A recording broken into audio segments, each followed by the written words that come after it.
Et pour commencer cette quotidienne, donc nous allons près de Rambouillet dans les Yvelines. C'est ici que vit Fabienne avec son mari Pierre et ses trois enfants. Emma, l'aînée de 24 ans, Camille, âgée de 17 ans et Juliette, la Benjamine. Ils sont tous les cinq très unis et les réunions de famille sont un véritable bonheur. Mais le 2 janvier 2016, un événement va venir bouleverser leur vie tranquille. Juliette, la petite dernière de la famille, met soudainement fin à sa vie en se jetant sous un train. Une incompréhension pour la famille de l'adolescente qui n'avait rien vu venir et qui trouvait Juliette plutôt bien dans sa peau et pleine de vie. Mais en réalité, la jeune fille se sentait différente de ses camarades et pour cause, Juliette avait été diagnostiquée surdouée. Elle avait d'ailleurs laissé échapper quelques indices sur son mal-être en posant certaines questions à sa mère. Cela faisait en fait plusieurs années que Juliette pensait à attenter à sa vie. Alors, la veille du drame, quand elle s'est disputée avec le jeune homme qu'elle fréquentait, ça a été le déclencheur. Avant de recevoir Fabienne en direct sur ce plateau, la maman de Juliette, retour sur le suicide de sa fille, âgée de seulement 14 ans. Nous sommes à Rambouillet, en région parisienne. C'est ici que vit Juliette, 14 ans, avec son père, sa mère Fabienne et ses deux grandes sœurs. Malgré un écart d'âge important avec ses aînés, âgés de 17 et 24 ans, Juliette semble épanouie. Dans cette famille soudée, le quotidien est paisible et l'ambiance harmonieuse. À l'école aussi, tout va pour le mieux pour Juliette, qui rêve de devenir pilote de ligne. Elle est une jeune fille brillante et populaire. Mais le 2 janvier 2016, un événement tragique va plonger le foyer dans le désarroi. Ce jour-là, Fabienne reçoit un appel qui va bouleverser sa vie. Alors que la mère de famille fait ses courses dans un supermarché, un ami de Juliette lui téléphone. L'adolescent lui fait part d'un SMS inquiétant que lui a envoyé Juliette à 17h45. Persuadé que Juliette allait faire une bêtise, le jeune garçon a donc jugé bon de prévenir les pompiers et il informe Fabienne qu'ils sont en route vers chez elle. Le jeune homme explique alors que Juliette lui a dit adieu, sans plus de détails. Fabienne comprend tout de suite que quelque chose ne tourne pas rond. Sans trop savoir pourquoi, elle décide spontanément de se rendre à la gare, par intuition. Et en arrivant sur place, c'est la stupeur. Fabienne apprend qu'il y a eu un accident. Le sac de Juliette est retrouvé et les pompiers se rendent sur place. Fabienne en est donc certaine. Il s'agit de sa fille. Quelques minutes plus tard, son mauvais pressentiment se confirme. Juliette s'est jetée sur les rails du train pour en finir à la gare du Perret en Yvelines. Fabienne est sous le choc. À seulement 14 ans, sa fille vient de rendre son dernier souffle pour une raison inexpliquée. Mais en se refaisant le film de ces derniers jours, la mère de famille réalise qu'il y avait en fait des signes avant-coureurs. Quelques semaines auparavant, Fabienne a retrouvé des mouchoirs imbibés de sang et des bouts de verre. Ce qui lui fait penser que Juliette se scarifiait en secret. Et la veille de son suicide, Juliette avait posé à sa mère une question troublante. Elle lui avait demandé comment on faisait pour être bien dans sa tête. Car depuis quelques mois, l'adolescente connaissait des déboires sentimentaux. Elle était amoureuse d'un jeune homme qui n'était pas amoureux d'elle. En y repensant, Fabienne réalise que cette petite peine de cœur d'adolescente a sans doute pris beaucoup plus d'importance que ce qu'elle pouvait imaginer. Retour en direct sur le plateau de la quotidienne de Crimes et Faits divers. Bonjour Fabienne. Bonjour. Merci d'être en direct avec nous sur ce plateau. Vous êtes la maman de Juliette. On va commencer par parler un peu de Juliette parce que je pense que c'est important de cerner qui elle était, de cerner son caractère. Justement, c'était une petite fille qui avait beaucoup de caractère. Oui. À la maison, parce qu'à l'extérieur, c'était une petite fille modèle, sage, qui était assez discrète. Et elle se manifestait plus avec nous en famille. Et, Elle était joyeuse, souriante. Elle avait beaucoup d'humour, elle était joyeuse, elle faisait des petites blagues, oui, elle était très curieuse et elle était assez active et secrète, très secrète aussi. C'est-à-dire qu'elle partageait pas beaucoup de sa vie avec vous? Pas avec moi, avec ses sœurs un petit peu, mais elle avait son jardin secret, elle avait sa vie à l'école, sa vie en famille qui était vraiment séparée. Qui est peut-être un peu normal pour une ado aussi. C'est certainement très normal, ouais. Elle avait été diagnostiquée à haut potentiel intellectuel. Très haut potentiel. Ouais. Qu'est-ce que ça veut dire? Très haut potentiel intellectuel, ça veut dire que il y a 2 ou 3% de la population qui a une intelligence différente. En fait, c'est des enfants qui réfléchissent différemment, qui sont différents, et cette différence font qu'ils ont du mal à s'adapter au monde, à la vie, avec les copains. Est-ce que c'est pareil qu'être surdoué ou c'est différent? C'est pas le même terme en fait. Ça veut dire surdoué, ça pareil? implique qu'on serait au-dessus des autres, qu'alors haut potentiel, c'est. Être en haut. Ouais, oui, mais c'est pas tout à fait le même terme en fait. Mais ça veut dire par exemple qu'à l'école, elle comprenait beaucoup plus vite que les autres? Certainement, mais elle avait pas forcément c'est pas des enfants qui ont forcément, c'est pas les premiers de la classe en général. Et elle était moyenne parce qu'elle faisait pas d'efforts en fait. Ils apprennent pas à faire d'efforts les enfants à haut potentiel, donc il se peut qu'ils soient pas toujours très bon élève. Juliette, elle était moyenne, elle le travaillait bien, mais elle avait pas des excellentes notes.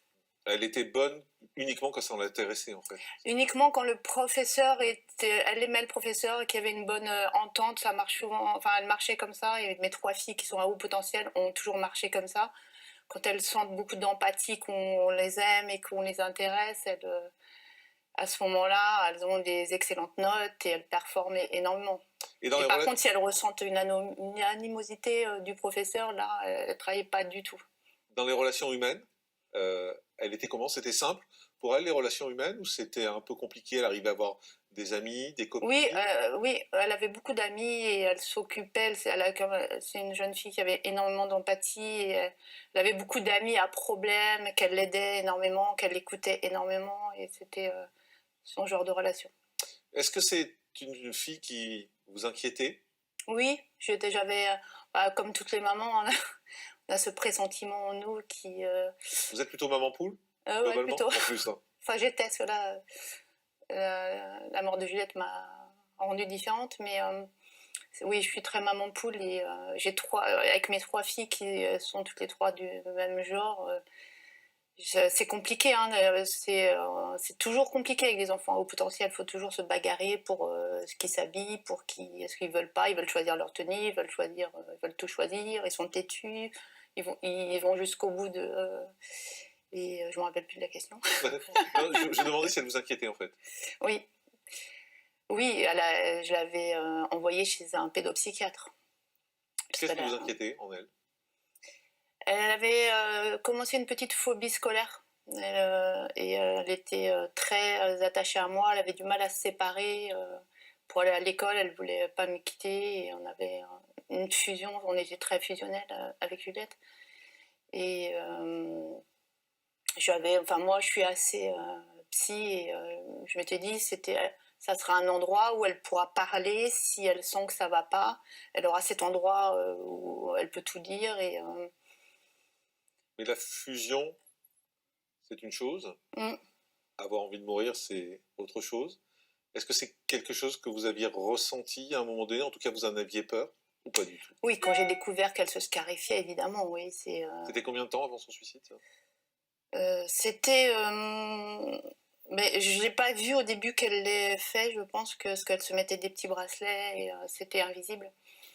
Et je l'ai découvert un jour, je sais pas, peut-être au mois de novembre, je crois, en rangeant sa chambre. Et j'ai découvert des compas avec des mines enlevées, des bouts de verre et surtout une boîte remplie de mouchoirs. Et à ce moment-là, je lui ai envoyé un SMS tout de suite au lycée et je lui ai dit que j'étais super inquiète et que je prenais rendez-vous avec la pédopsychiatre. Inès Gauthier, psychologue, la scarification, on voit ça chez beaucoup d'ados. Ça veut dire quoi concrètement? C'est l'envie de se détruire? La scarification, c'est l'envie de détruire la souffrance qu'on ressent. Et comme on ne sait pas exactement comment la résoudre, on ne sait pas qu'on peut faire appel à l'aide, ou alors on ne sait pas verbaliser ses émotions, et ben en fait, c'est le seul endroit où on est un petit peu actif, où on a un petit peu de pouvoir, c'est sur soi-même. Donc on va retourner la souffrance, la douleur, ou des fois l'agressivité, ou la colère, ou le sentiment d'injustice qu'on peut ressentir contre soi-même, parce que là, on est actif, on laisse une trace. Et c'est comme si c'était le seul endroit, pense-t-on, où on peut avoir un impact. Et le fait de l'adrénaline qu'on peut ressentir, l'intensité de la douleur fait disjoncter aussi le cerveau et permet une anesthésie juste après. Donc paradoxalement, la douleur peut faire juste après, tellement elle est intense, ressentir un apaisement. Pourtant, Fabienne lui avait donné un endroit justement pour Mhm. parler de ses problèmes, puisqu'elle avait envoyé chez un pédopsychiatre. Donc ça veut dire qu'elle avait malgré tout ce lieu où C'est elle vrai. pouvait parler. Donc ça paraît étonnant qu'en même temps, elle ait ce lieu, mais qu'elle se scarifie, non? Mais, et d'ailleurs, le fait qu'ensuite elle finisse par se suicider montre que bah, cet espace était vraiment extrêmement, je pense, la bonne chose à faire. C'était très très bien. Et peut-être que c'était pas suffisant. Peut-être qu'il y avait trop d'accumulation. Peut-être que le déclencheur a été trop fort pour elle, cette séparation. Si en plus elle était assez fusionnelle avec vous, peut-être que voilà, le thème de la perte, du manque était difficile pour elle à supporter, à gérer. Et que malheureusement, les espaces qui étaient prévus pour elle thérapeutiques, et je pense la grande vigilance dont vous avez finalement fait preuve et votre réactivité, n'ont pas été suffisants et pourtant ils ont été présents, bien sûr. Ouais. Et ça faisait longtemps qu'elle voyait, parce qu'elle avait dû Mhm. commencer à 8-9 ans, je pense. Et c'était très ponctuel, hein. Elle n'avait pas un suivi thérapeutique régulier, mais elle savait qu'elle avait cet endroit où elle pouvait me demander, ou me prendre elle-même les rendez-vous d'ailleurs, ou téléphoner elle-même. Euh, Ce 1er janvier, elle va avoir la rupture. 2 janvier. Ah, le premier, pardon. Voilà. Le premier, elle a la rupture et là, elle va se suicider le 2. Elle vous avait parlé de ce garçon, de ses liens avec lui, de ses Non, elle me envies? parlait pas de ses histoires d'amour, hein. Enfin, je pense qu'on parle pas trop de ses histoires d'amour à ses parents, enfin, C'est étonnant à parce ses que, sœurs un petit peu, à ouais, ses parce que vous me dites sœurs. en même temps que vous êtes très fusionnel et en même temps, j'ai l'impression qu'elle a quand même beaucoup de jardins secrets. Donc c'est une Oui, fusion limitée quand même. ah bah oui, mais c'est enfin, fusionnel dans le sens où on passait beaucoup de temps ensemble et ou que, comme vous dites, j'étais une maman assez protectrice, donc. Mais oui, elle me laissait pas trop rentrer quand Ouais. même. Elle mettait ses Vous restiez limites, la maman quand même. voilà. C'était pas la copine. Et moi, je cherchais pas non plus à savoir, à connaître ses histoires d'école et tout ça. Mais elle a toujours été comme ça. Elle me racontait pas sa vie extérieure, Juliette. Donc cette peine de cœur et cet amour qu'elle avait pour ce garçon, elle vous en a jamais parlé? Bah, juste la veille, en fait. Elle vous dit quoi? Elle m'a dit qu'elle était malheureuse, comment je faisais moi pour aller bien, que c'était trop dur d'aimer, comment elle faisait ses sœurs, que c'était trop difficile d'aimer. Et la maman que vous êtes a répondu quoi? Et je lui ai dit que oui, que moi j'avais mis longtemps, parce que j'ai aussi fait une analyse et j'ai dit, elle m'a dit: «Oh là là, mais tout ça, c'est long, il t'a fallu 40 ans pour aller bien». Donc, c'est c'était peut-être pas la bonne réponse. Après, on pose plein de questions. On se refait le film et on se On dit, se et refait le si? film et Et si? mm. C'est toujours la question, hélas, qu'on se pose dans ce genre de cas.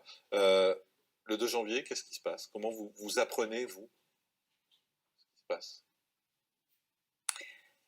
Vous l'avez dit, par son ami, un très bon ami à qui elle envoyait un SMS le 2 janvier. En fait, elle a essayé de contacter plusieurs amis qui ne lui ont pas forcément répondu parce que à cette fête du 31, elle s'était tailladé les veines et ils étaient tous un peu fâchés avec elle en fait. Donc ou ils étaient occupés ou je ne sais quoi, mais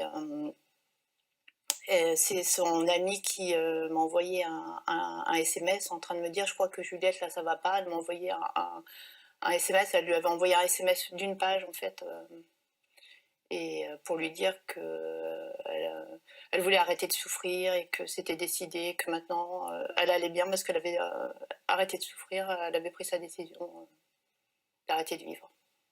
Quand il vous dit ça, vous comprenez que c'est grave? Alors là, en fait, il m'a juste dit qu'il était inquiet. J'ai eu ce SMS après. C'est, oui, je comprends que c'est grave. J'ai lâché mon chariot de course, j'ai filé directement à la gare parce que c'est l'endroit où elle retrouvait souvent ses amis et c'est leur endroit à Rambouillet où ils se retrouvent souvent. Et on m'a dit qu'il y avait un accident de personne à la gare. Et j'ai tout de suite, ouais, je me suis dit, mais c'est sûr, c'est elle et tout. Et donc, je suis allée ensuite, tout de suite au commissariat.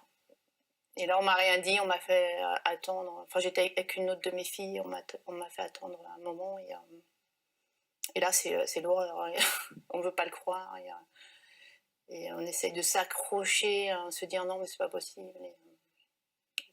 Qu'elle n'a pas pu faire ça. Parce qu'elle était avec nous 3 heures avant, en train de rigoler. Et, on avait regardé un film ensemble. On avait passé un super Noël, un super premier de l'an.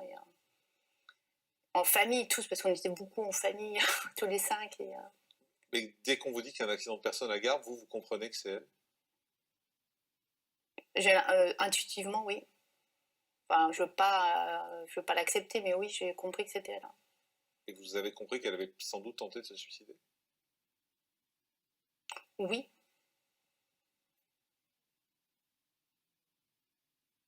Qu'est-ce que vous dites à ce moment-là? On se dit rien à ce moment-là. On est dans un automatisme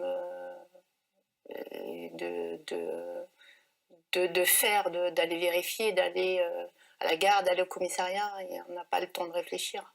On est dans La sidéré. première question qui vient, c'est pourquoi? Non? Ah, pas à ce moment-là. Pas à ce moment-là? Non, c'est pas à ce moment-là, c'est juste est-ce que c'est elle et qu'est-ce qui se passe et pourvu qu'on me dise que c'est pas elle. On va vous confirmer, hélas, Oui. que c'est bien elle. Ouais. À ce moment-là, on commence pas à se demander pourquoi à ce moment-là, c'est beaucoup plus tard. Quand on vous dit que c'est elle, qu'est-ce que vous vous dites? Qu'est-ce que je me dis quand on me dit que c'est elle? Ben, je veux pas encore y croire. Parce que il me dit il y a 99% de chances que ça soit elle, et je me raccroche au petit 1% qui reste. Vous voulez croire que Oui, c'est ouais. peut-être pas vraiment elle? Et Donc après, on met longtemps à se rendre compte que notre enfant est vraiment mort. Ça met des années, enfin, c'est long.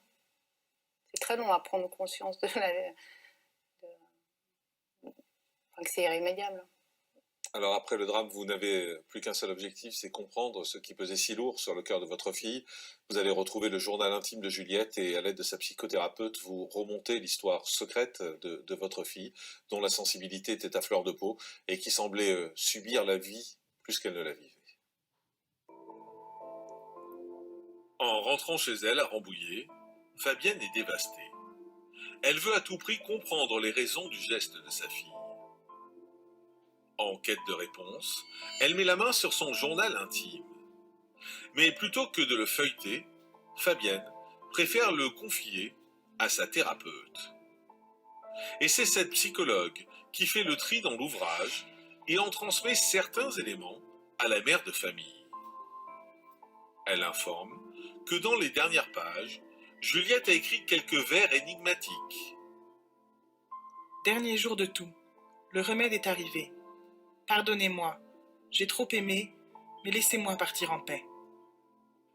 Et quelques pages avant, la jeune fille avait même écrit qu'elle allait se jeter sous un train. En réalité, Juliette s'est toujours sentie différente, et sa mère savait que sa fille avait parfois du mal à trouver sa place. Mais elle attribuait ce sentiment de décalage au fait que Juliette était surdouée. Plus jeune, elle avait été diagnostiquée à haut potentiel. Juliette souffrait donc d'un mal-être profond depuis des années. Mais ce serait la rupture avec son petit ami qui aurait finalement déclenché le drame. Pour cette jeune fille hypersensible, c'est la goutte d'eau qui a fait déborder le vase. Fabienne s'est longtemps sentie coupable de ce qui est arrivé à sa fille.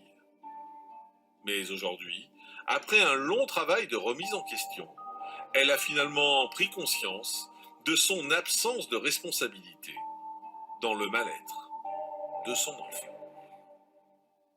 Retour en direct sur le plateau de la quotidienne de Crimes et Faits divers. On est toujours avec Fabienne, la maman de Juliette. Il y a ces mots qu'elle a écrits dans son journal où elle dit « Laissez-moi partir en paix ».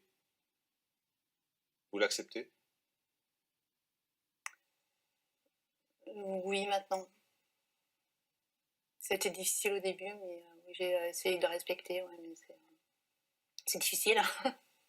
Difficile. J'ai cherché, hein, j'ai été longtemps dans la recherche de toute explication. Et, je suis très curieuse, donc je suis allée au tribunal demander le dossier. Et, Qu'est-ce qu'elle veut envie de dire en disant comprendre. laissez-moi partir en paix? La vie est insupportable pour elle, la vie est trop dure? Oui, bah oui, certainement, oui. À ce moment, à cet instantané-là, je pense que c'était pas général, hein, c'était vraiment instantané. Et et après, je me demande si elle avait passé le cap de l'adolescence, est-ce que ça serait, est-ce qu'elle serait, enfin, est-ce que elle aurait passé ce cap, mais je sais pas. Mais comment cette fille qui est souriante, joyeuse, sur toutes les photos qu'on montre depuis tout à l'heure, Mm. elle sourit, Mm. comment elle peut souffrir autant au fond? C'est les enfants, les jeunes filles souvent, enfin les filles précoces, elles ont cette capacité à avoir un masque en fait, ça s'appelle un Intérioriser faux tout. self qui donne l'impression à l'extérieur qu'elles vont très bien. Alors que les petits garçons, ils vont être plus à haut potentiel, ils vont être plus énervés, agités, ils vont se faire remarquer. Que les petites filles ou les jeunes filles, elles vont passer un peu plus discrètes, un peu plus inaperçues. Et c'est très difficile de remarquer enfin, pour tous, je pense, cette différence parce qu'elle est masquée. Donc c'est pas facile à voir. Mais c'était quoi son mal-être au fond? Est-ce que vous l'avez compris aujourd'hui? Ben, je pense que ça doit être, je sais pas. Après, moi, je suis pas psy, hein, mais Non, vous êtes maman. ouais, mais elle était idéaliste, Juliette. Elle attendait que tout soit parfait. Elle était hyper exigeante et elle attendait une grande histoire d'amour. Elle voulait être pilote de ligne. Elle avait affiché dans sa chambre, elle avait plein de posters. Elle avait vu que pour faire l'ENA, qu'il fallait faire des études et être bonne en maths. Donc elle avait décidé de prendre des cours de maths particuliers. Elle performait. La prof de maths, elle m'a dit, j'ai jamais vu une élève comme ça. Alors qu'à l'école, elle avait des notes moyennes. Et elle a. Euh, Quand vous avez découvert son journal, j'ai pas découvert son journal, je me suis jamais permis de regarder. non, son vous avez journal. découvert physiquement son journal et Ah justement, oui, vous n'avez pas voulu, c'était ma question, vous c'est le n'avez pas commissaire voulu, de police qui me voilà, l'a remis, en fait. vous n'avez pas parce voulu qu'il le a lire été là. vous-même. Non. Mm. Pourquoi? Parce que c'est intime. Et je pense que ça lui aurait pas plu du tout que je lise son journal intime. Donc par contre, c'était trop difficile de le jeter et je l'ai remis, comme vous l'avez dit, à la pédopsychiatre pour elle regarde s'il y avait quelque chose qu'elle disait qui était important. Enfin, On disait également dans le reportage tout à l'heure que vous avez beaucoup culpabilisé. ah oui, je culpabilise encore, hein, Encore d'ailleurs. aujourd'hui? Ah bah oui, forcément. Parce que déjà, quand on est un parent lambda, on se culpabilise d'avoir fait des mauvaises choses. Alors là, quand il s'avère que notre enfant il se donne la mort, on refait tout le film et toutes les engueulades qu'on a, ou toutes les interdictions, où on n'a pas été assez sévère, pas assez trop permissif, ou on rescanne tout. Et forcément, si on rescanne comme ça, on trouve plein d'erreurs. Vous reprochez quoi? Des comportements, des réactions, des mots?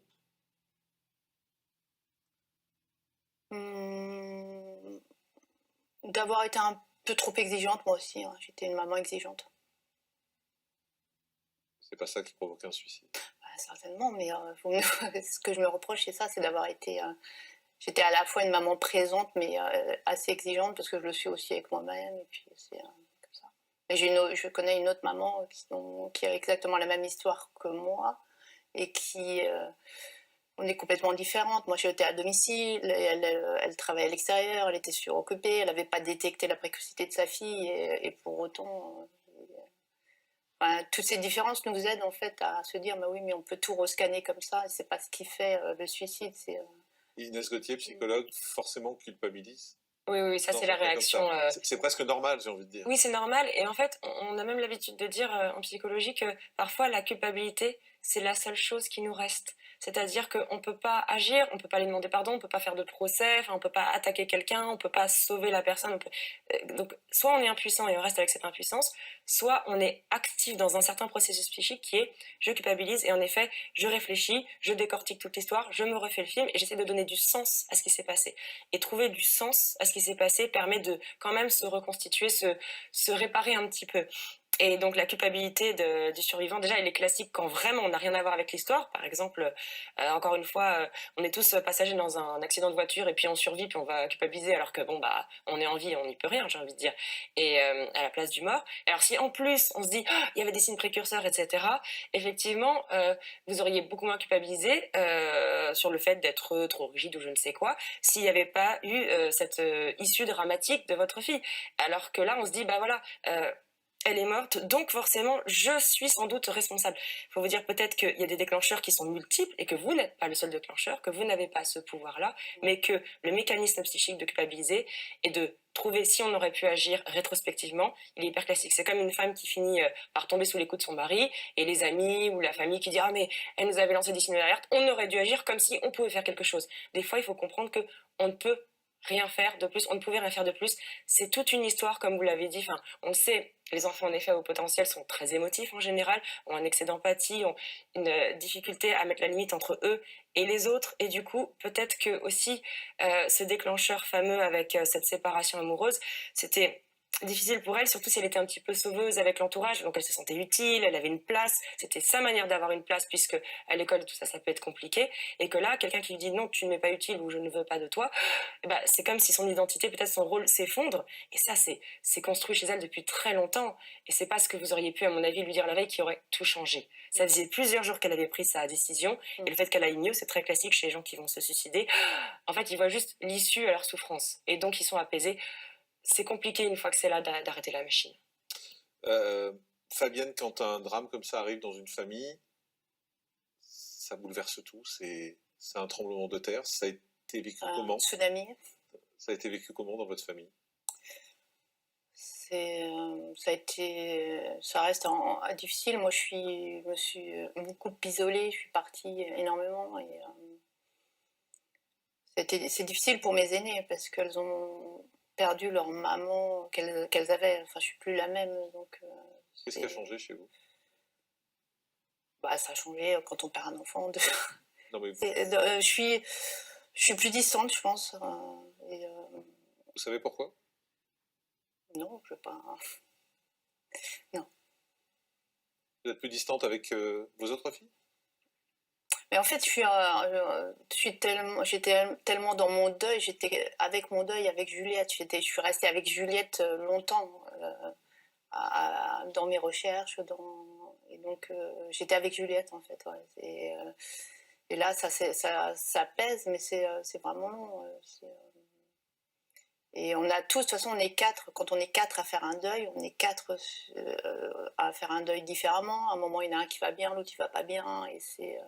Vous êtes... On se reconstruit vraiment chacun c'est pas une reconstruction globale.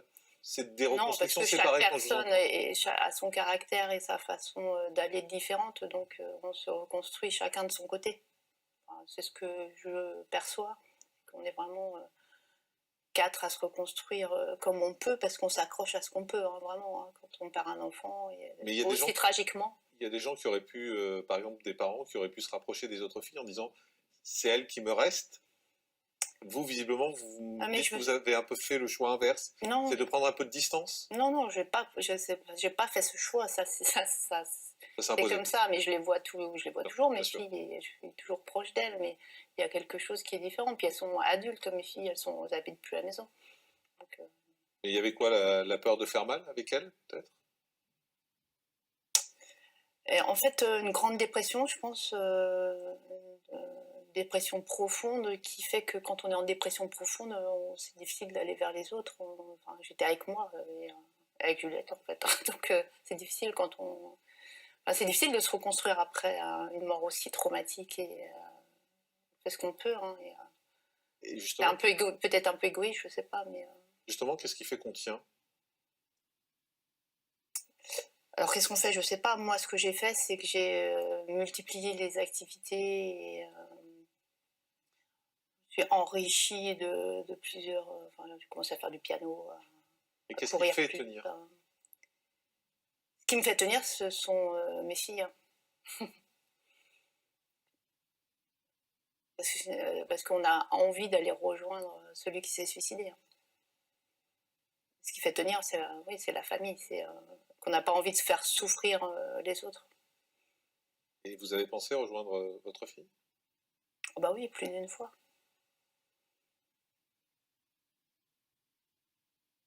Vous disant quoi? Que c'était la seule solution? Au début, parce que c'était effroyable de vivre comme ça. On a juste envie de se planter tout le temps des couteaux ou je ne sais quoi. Enfin, c'est effroyable. C'est insupportable de perdre un enfant. Et d'arrêter, comme Juliette a voulu le faire, d'arrêter cette souffrance. C'est se dire que ce moyen arrêterait la souffrance et puis la rejoindre. Au début, parce qu'on n'a pas vraiment l'impression, on a l'impression qu'elle dort dans son petit cercueil, et, enfin même pas parce qu'elle a été en plus incinérée, mais on a cette impression qu'on visualise qu'elle est quelque part et qu'on peut aller la rejoindre. Et après ça passe. Après ça passe et c'est l'amour pour vos autres filles qui vous a tenu? La vie aussi, juste la vie. Hein, et oui, enfin... Aujourd'hui, quand vous repensez à tout ça, à cette période terrible, qu'est-ce que vous vous dites? C'est le destin? Non. Je me dis franchement que c'est dommage quand on a autant de... Quand on est une jeune fille aussi jolie, intelligente, avec une famille qui... Enfin, on est une famille sans trop de problèmes. Et c'est vraiment dommage de mettre fin à sa vie. Et, c'est dommage que ces enfants qui sont à très haut potentiel ne soient pas plus aidés, je trouve.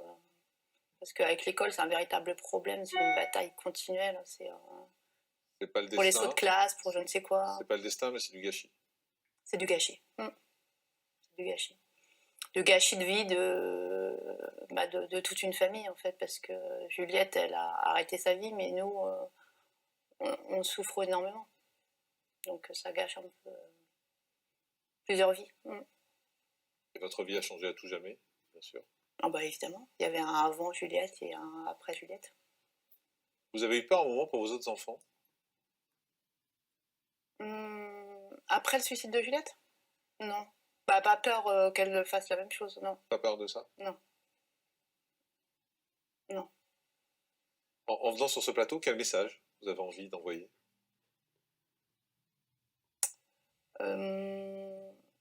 Quel message bah, je pense qu'en tant que parent, on fait vraiment ce qu'on peut.